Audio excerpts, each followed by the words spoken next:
across the warm area. The expected rainfall rate is 2 to 3 inches in 1 hour.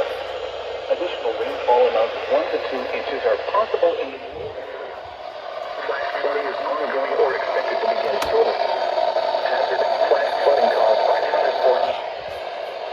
Radar and automated diesels. Small creeks and streams, urban areas, highways, streets, and underpasses, as well as other drainage and low-lying areas.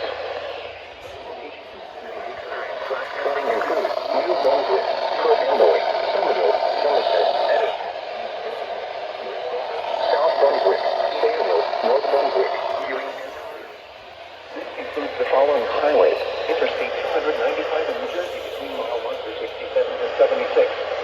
New Jersey Turnpike between exit 10 and 13.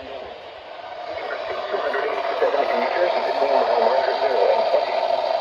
Interstate 78 in New Jersey. Garden State Parkway between mile markers 125 and 134. Don't drown when encountering flooded roads.